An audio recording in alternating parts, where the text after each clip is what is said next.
are absolutely critical. This is where most of your breakdowns happen, and it has to do with that C, communication. It doesn't have a second A. See, it's O-C-T-E. Advocate, that's right. But there's no A. C and then G. Oh, well, because the A there, that's self-evident. I didn't need to explain it. Okay? That's all right. So transitioning care. She goes from hospital to nursing home. I have the wherewithal to compare the meds she was on from the hospital to the meds she's admitted with at the nursing home, right? You should do that. You should make those comparisons. Do not assume they have it right. I checked. Everything lined up. Everything lined up. She was there for 100 days under Medicare. By the way, you get up to 100 days paid by Medicare Part A, which is hospital coverage. You are not guaranteed those 100 days in rehab. Sometimes you only get 20 days, depending on how you are faring through rehabilitation. You have to fight for the 100 days most of the time. There are ways to advocate for that, and I'm running out of time. I can't tell you all of them. But here's the point. Day 100, she made it to day 100. She's discharged from the nursing home because neither one of us can afford to keep her there under private pay. So I have to bring her home. You get the list, the medication list, right? Of what she's being discharged on. And I look at all of them and one's missing. Because I get the medications from the pharmacy and there's one missing. We come back to Coumadin, the blood thinner. It's vital for a stroke survivor. I go back to the nursing home. You must have made a mistake. Coumadin isn't on here. Oh no, she hasn't been on Coumadin since day 3. I said, you mean to tell me for 97 days of these 100, she was not on Coumadin? Well, yeah. I said, well, how did that happen? You could have killed her. Turns out that the nursing home doctor who read the discharge order from the hospital misread it. He read, take her PTINR, that's some blood level count when you're on Coumadin, in 3 days. He read that order as take her off of Coumadin after 3 days. It never would have occurred to me to periodically look at her medication list that lined up at admission. Never would have occurred to me. It's another hard-won lesson. You better periodically check the meds. Here's another one.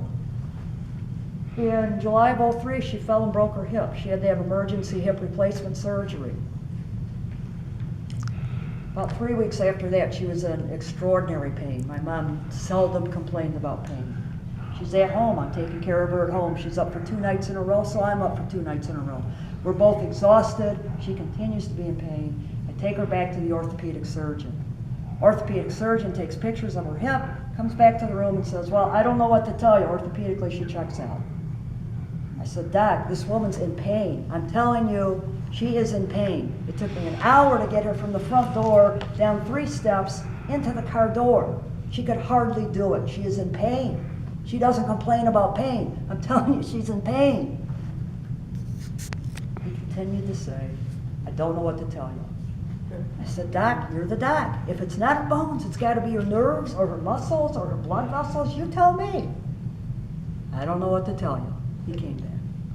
I took her right to the ER. She was in for 3 weeks. That's an extraordinary amount of time.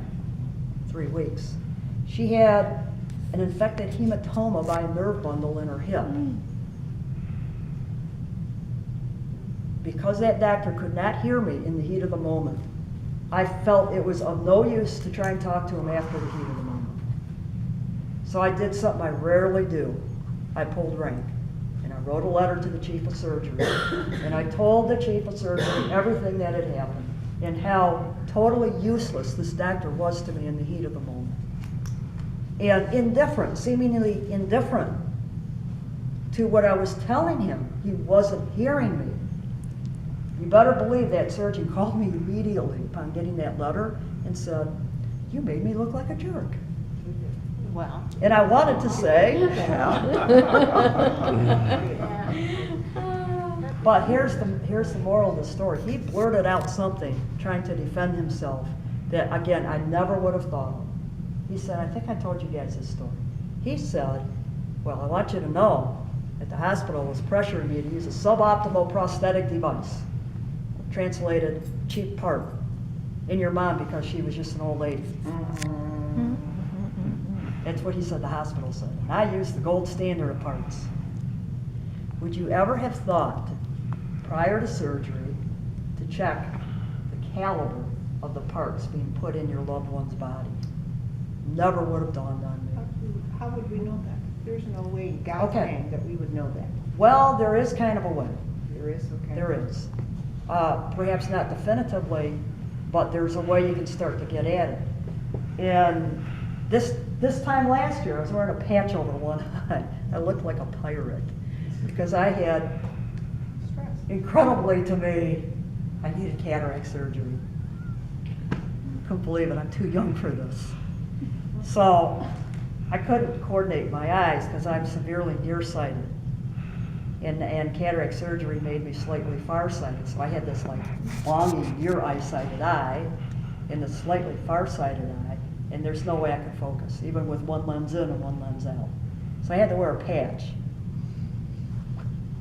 Prior to that surgery, I asked the ophthalmologist, I want your make and model, essentially, of that implant, that lens implant.